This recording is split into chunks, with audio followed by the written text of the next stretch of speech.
In today's video, we'll take a look at who is left at training camp, likely line combinations, and who gets cut heading into the start of the regular season.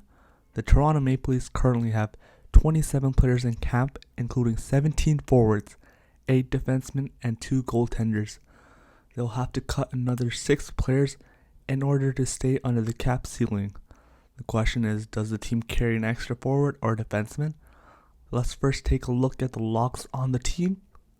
In terms of the forwards, the first line is likely going to be Ritchie, Matthews, Marner.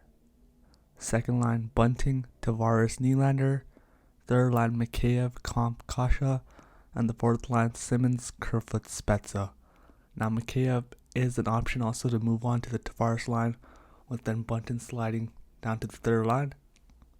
As for the defensemen, the first pairing is likely to be Riley Brody, then Muzzin Hall, and third pairing of Sandin and Dermott, with the goaltenders being Jack Campbell and Peter Mrazek. So right now, that's 20 players, and with that 20-man roster, the Leafs will roughly have $1.2 million in cap space, and this is assuming Peter Engvall clears waivers and then sent to the Marlies and tagged with a buried cap hit of $125,000. Given this, the team will be able to carry either an extra forward or an extra defenseman on a given night.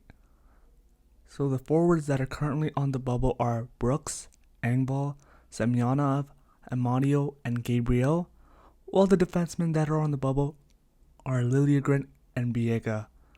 Only Liljegren and Semyonov won't have to clear waivers in order to be sent down to the Marlies. In all likelihood, the Maple Leafs will carry an extra forward, either Brooks or Engvall, to begin the year. When the team has to go on a long road trip, we can see them sending the forward down through waivers and calling up a defenseman, likely Liljegren, as an injury insurance, with his flexibility of not requiring waivers to be sent down.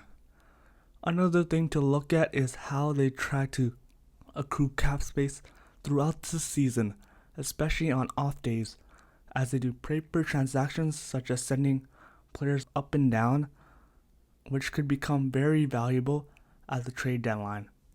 In additional news, Auston Matthews has been named to the 2022 USA Olympic men's hockey team. So we'll see how this last preseason game goes for the Maple Leafs, and what the final cuts are, and what the final 21-man roster looks like.